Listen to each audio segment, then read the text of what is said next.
Hi friends, good morning. मैं Chandan Kumar ripple classes के online session में आप समस्त छात्र छात्राओं का फिर से एक बार स्वागत करता हूं। दोस्तों, आज तारीख 2 जुलाई 2020 है। जैसा कि हम प्रत्येक क्लास की शुरुआत आज का इतिहास टुडे इन हिस्ट्री टॉपिक से करते हैं, तो देर न करते हुए चलते हैं आज के पहले टॉपिक की ओर। आज का हमारा पहला टॉपिक है नवाब सिराजुद्दौला। ध्यान है साथियों, नवाब सिराजुद्दौला बंगाल के अंतिम नवाब थे। बंगाल के अंतिम नवाब थे।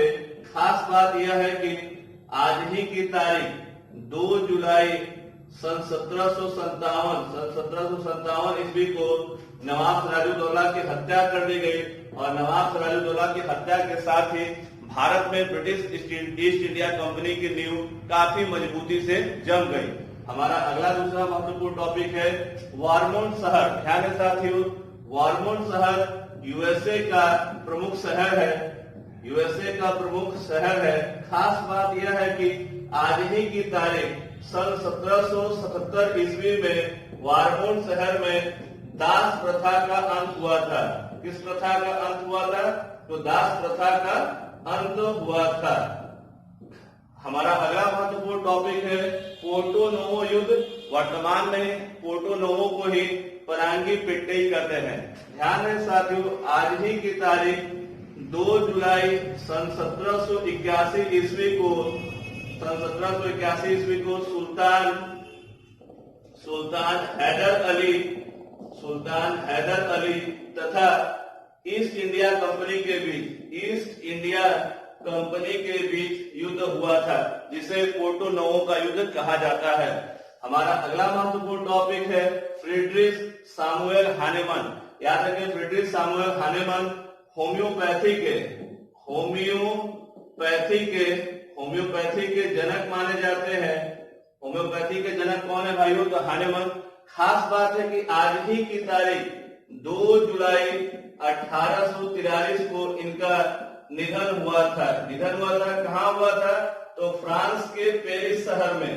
खास बात यह है कि हानेमन मूलतः जर्मनी के निवासी थे, परंतु इनका निधन जो है फ्रांस के पेरिस शहर में हुआ था। हमारा अगला महत्वपूर्ण टॉपिक है रेडियो।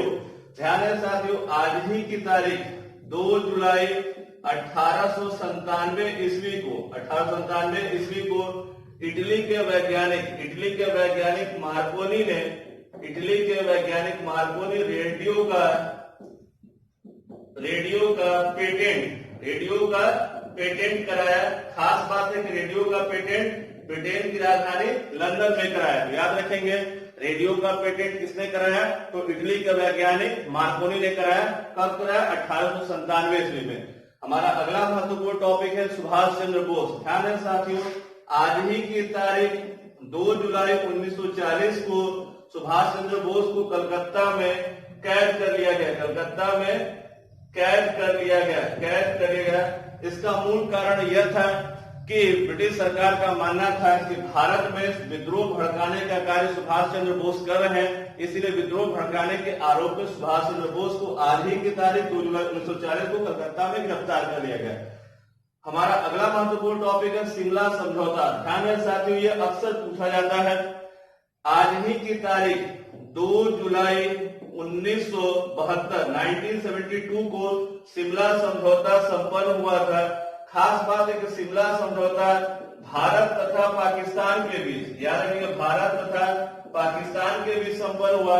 तत्कालीन भारत के प्रधानमंत्री इंदिरा गांधी और तत्कालीन पाकिस्तान के राष्ट्रपति जुल्फिकार अली भुट्टो। याद रखेंगे, उसे पाकिस्तान का राष्ट्रपति कौन था? तो जुल्फिकार अली भुट्टो थे। तो तत्कालीन भारत के प्रधानमंत्री इंदिरा गांधी और जुल्फिकार अली भुट्टो के बीच में शिमला समझौता हुआ और इस समझौते में यह तय किया गया कि भारत और पाकिस्तान के बीच का कोई भी मैटर होगा उसको द्विपक्षीय वार्ता के माध्यम से हल कर दिया जाएगा। याद रखेंगे, शिमला समझौता की आवश्यकता क्यों पड़ी? क्योंकि वर्ष 1971 में भारत की सेना ने पाकिस्तान को करारे रूप से हराया था और लगभग 90,000 युद्धबंदी बनाए थे। तो याद रखिए, इसके परिणाम स्वरूप शिमला समझौता संपन्न हुआ था। हमारा अगला महत्वपूर्ण टॉपिक है छत्रपति शिवाजी टर्मिनल। ध्यान है साथियों, आज ही की तारीख 2 जुलाई 2004 को यूनेस्को के द्वारा, यूनेस्को के विश्व धरोहर संस्था के द्वारा भारत के छत्रपति शिवाजी टर्मिनल जो मुंबई में स्थित है, इसे विश्व धरोहर सूची में स्थापित किया। दोस्तों अब हम लोग चलते हैं आज के पहले करंट अफेयर्स की ओर। आज का हमारा पहला करंट अफेयर्स नागालैंड राज्य से संबंधित है। नागालैंड भारत का एक पूर्वी राज्य है, भारत का एक पूर्वी राज्य है। खास बात यह है कि भारत के गृह मंत्रालय के द्वारा, भारत के गृह मंत्रालय के द्वारा नागालैंड क्षेत्र को जुलाई से लेकर दिसंबर 2020 तक अशांत क्षेत्र घोषित किया गया है। क्या घोषित किया गया है? अशांत क्षेत्र घोषित किया गया है। और यहाँ पर अफ्स्पा कानून AFSPA अफ्स्पा कानून को दिसंबर 2020 तक लागू कर दिया गया। अफ्स्पा का फुल फॉर्म होता है armed forces special power act. Armed forces special power act 1958 से संबंधित है। याद रखिए भारत के पूर्वी राज्य नागालैंड को गृह मंत्रालय के द्वारा अशांत क्षेत्र घोषित किया गया है और यहाँ पर अफ्स्पा कानून को लागू कर दिया गया है, जिसमें वहां सेनाओं को ज्यादा अधिकार मिल जाते हैं। हमारा अगला महत्वपूर्ण टॉपिक है नमामि गंगे परियोजना। याद रखेंगे नमामि गंगे परियोजना प्रधानमंत्री नरेंद्र मोदी की एक ड्रीम प्रोजेक्ट रहा है और इसे वर्ष 2014 में शुरू किया गया। इसका मूल उद्देश्य है कि गंगा के उद्गम से लेकर के गंगा के समापन तक के क्षेत्र को पूरी तरह से साफ और स्वच्छ बनाया जाए। याद रखेंगे नमामि गंगे परियोजना मोदी सरकार के पहले कार्यकाल में भी प्रायोरिटी में थी और दूसरे कार्यकाल में भी प्रायोरिटी में है। अभी खास बात यह है कि नमामि गंगे परियोजना को विश्व बैंक के द्वारा $40 करोड़ का, याद रखेंगे 40 करोड़ US डॉलर का समर्थन देने का घोषणा किया। याद रखेंगे किसके द्वारा? विश्व बैंक द्वारा भारत के किस परियोजना को 40 करोड़ US डॉलर देने की घोषणा की गई है?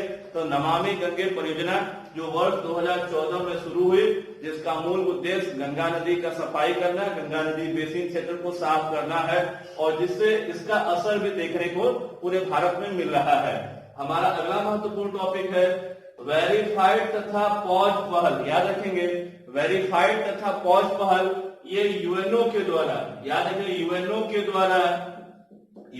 द्वारा जो सोशल मीडिया में, याद रखेंगे सोशल मीडिया तथा अन्य क्षेत्रों में जो फेक न्यूज को रोकने या उसे कम करने के लिए यूनाइटेड नेशन की एक अनोखी पहल है, जिसके अंतर्गत वेरीफाइड तथा पॉज पहल चलाया गया है। याद रखेंगे किसको रोकने के लिए? फेक न्यूज को रोकने के लिए इस पहल को स्टार्ट किया गया है। हमारा अगला महत्वपूर्ण टॉपिक है गुडनी जोहानसन। याद रखेंगे गुडनी जोहानसन लगातार सेकेंड बार राष्ट्रपति बने हैं। खास बात है कि गुडनी जोहानसन आइसलैंड, याद रखेंगे गुडनी जोहानसन किस देश के राष्ट्रपति चुने गए हैं? तो आइसलैंड के। याद रखेंगे आइसलैंड एक यूरोपीय देश है जिसकी राजधानी क्या है? रिकजाविक है और यहाँ की जो मुद्रा है वो क्रोना। याद रखेंगे यहाँ की मुद्रा क्या है? क्रोना। तो गुडनी जोहानसन लगातार सेकेंड बार राष्ट्रपति चुने गए हैं आइसलैंड के। हमारा अगला महत्वपूर्ण टॉपिक है स्किल कनेक्ट फोरम। याद रखेंगे यह एक ऑनलाइन पहल है। क्या है भाइयों? एक ऑनलाइन पहल है जिसे कर्नाटक सरकार ने शुरू किया है। खास बात है कि जो भी राज्य के युवा हैं और वो बेरोजगार हैं, वो स्किल कनेक्ट फोरम ऑनलाइन के अंतर्गत अपना नाम रजिस्टर कराएंगे, उनकी क्या दक्षता है उसको रजिस्टर कराएंगे और इस पहल के द्वारा उन्हें उनसे संबंधित रोजगार की सूचना उन्हें उनके मोबाइल पर उन्हें मैसेज के माध्यम से दी जाएगी। तो याद रखेंगे स्किल कनेक्ट फोरम, ये ऑनलाइन पहल है। किस राज्य सरकार ने चला रखा है? कर्नाटक सरकार ने चला रखा है। और किसके लिए चला रखा है? बेरोजगार युवकों को रोजगार देने के लिए, रोजगार देने के लिए। हमारा अगला महत्वपूर्ण टॉपिक है कोविड वॉरियर क्लब। याद रखेंगे कोविड वॉरियर क्लब का स्थापना, कोविड वॉरियर क्लब का स्थापना कहें या गठन कहें, ये दीदी की नगरी या दीदी के राज्य वेस्ट बंगाल में घोषित किया गया है। पश्चिम बंगाल राज्य सरकार ने कोविड वॉरियर क्लब बनाने की घोषणा किया। ऐसे रोगी जो जिन्हें कोविड-19 हुआ था और वो स्वस्थ हो गए हैं और वो अन्य कोविड के पेशेंट की सहायता करना चाहते हैं, तो उनके लिए कोविड वॉरियर क्लब बनाया गया है, जिसके अंतर्गत वो प्लाज्मा डोनेट या अन्य सब चीजों की जानकारी देंगे, जिससे रोगियों को काफी लाभ होगा। हमारा अगला महत्वपूर्ण टॉपिक है हर घर जल अभियान। याद रखिए हर घर जल अभियान उत्तर प्रदेश सरकार द्वारा विशेषकर बुंदेलखंड क्षेत्र के लिए प्रारंभ किया गया है। खास बात यह है कि उत्तर प्रदेश का जो बुंदेलखंड क्षेत्र है वो वहां पर अक्सर सूखा पड़ता है और वहां पानी की जबरदस्त समस्या होती है। उसी समस्या से निपटने के लिए उत्तर प्रदेश सरकार ने हर घर जल अभियान की शुरुआत की है, जिसके अंतर्गत प्रत्येक घरों तक पेयजल की आपूर्ति की जाएगी ताकि नागरिकों को किसी भी प्रकार का कोई कष्ट न हो सके। हमारा अगला महत्वपूर्ण टॉपिक है सी रंगराजन। याद रखिए सी रंगराजन आरबीआई के पूर्व गवर्नर रह चुके हैं। खास बात यह है कि 29 जून को राष्ट्रीय सांख्यिकी दिवस मनाया गया। 29 जून को राष्ट्रीय सांख्यिकी दिवस मनाया गया। इस दिवस पर याद रखें, इस दिवस पर सी रंगराजन को लाइफ टाइम अचीवमेंट अवार्ड भी दिया गया। और खासी बात यह है कि सी रंगराजन को पहला राष्ट्रीय सांख्यिकी पुरस्कार भी देने की घोषणा की गई है। अगला पॉइंट है आईआईटी मद्रास। ध्यान रहे साथियों, आईआईटी का फुल फॉर्म होता है इंडियन इंस्टीट्यूट ऑफ टेक्नोलॉजी। यह भारत के सबसे महत्वपूर्ण इंजीनियरिंग संस्थानों में से एक होता है। ध्यान रहे कि आईआईटी मद्रास विश्व का पहला ऐसा विश्वविद्यालय या विश्व का पहला ऐसा संस्था बन गया है जिसने ऑनलाइन, याद रखेंगे, ऑनलाइन बीएससी डिग्री कोर्स वो भी किसमें? तो प्रोग्रामिंग और डाटा साइंस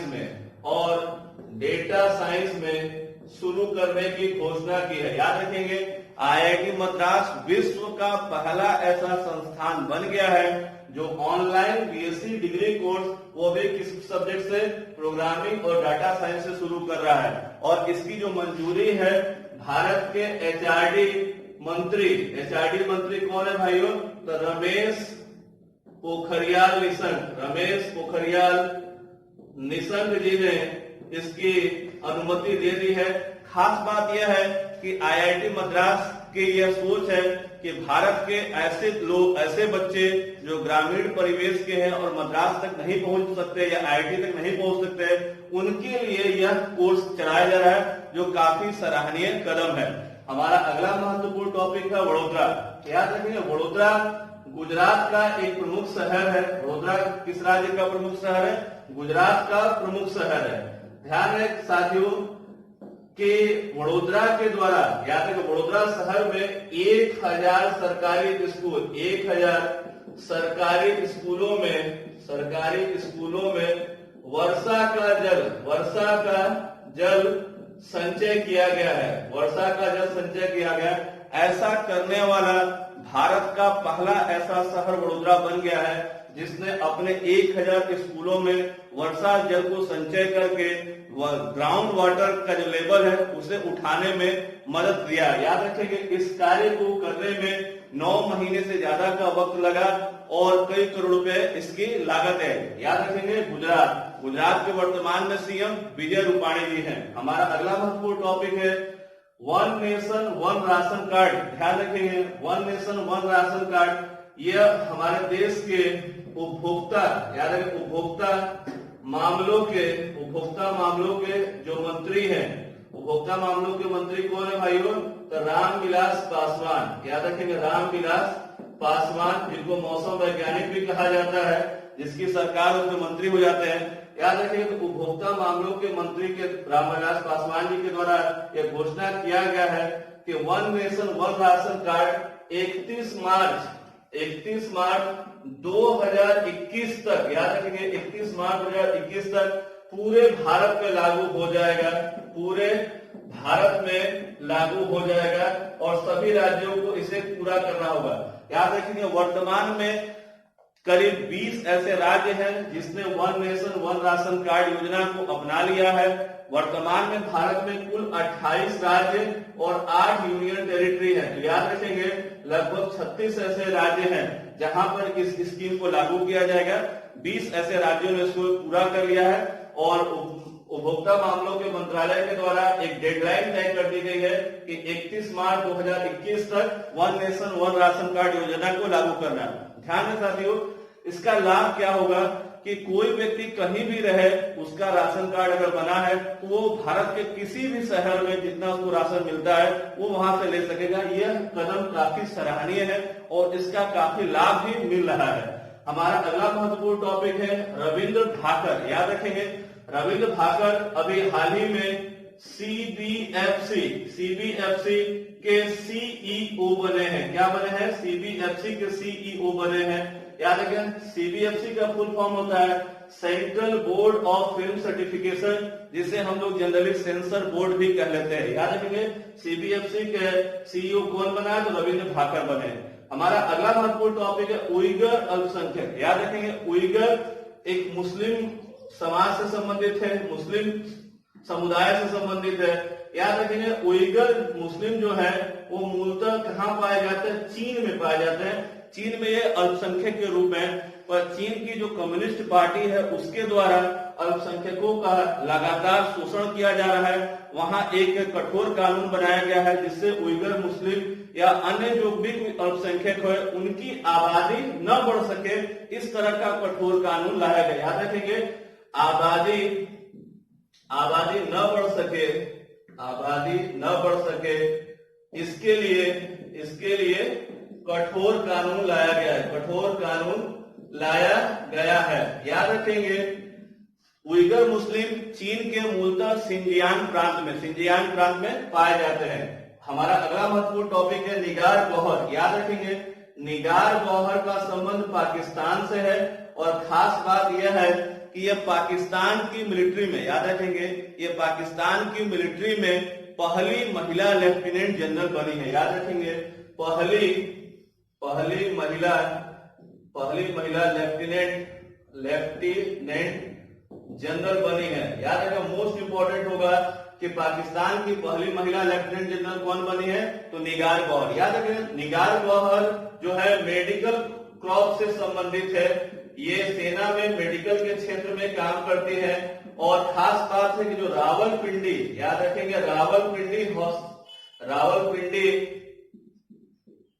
अस्पताल है, रावलपिंडी अस्पताल सेना का जो अस्पताल है ये दक्षिण एशिया का सबसे बड़ा सेना का अस्पताल है। इसकी प्रमुख निगार गौहर ही है। हमारा अगला महत्वपूर्ण टॉपिक है याद रखें नेशनल चार्टर्ड अकाउंटेंट्स डे और राष्ट्रीय डाक कर्मचारी दिवस। ध्यान रखें साथियों यह दोनों दिवस 1 जुलाई को मनाया जाता है। दोनों दिवस कब मनाया जाता है? 1 जुलाई को मनाया जाता है। दोस्तों आपको अगर हमारा यह वीडियो अच्छा लगता हो तो इसे लाइक करें, शेयर करें, सब्सक्राइब करें और ध्यान रहे अपने महत्वपूर्ण कमेंट को जरूर लिखें ताकि हम ज्यादा से ज्यादा और अच्छे वीडियो प्राप्त बना सके और उसमें अच्छे से अच्छे कंटेंट डाल सके। नमस्कार दोस्तों, धन्यवाद।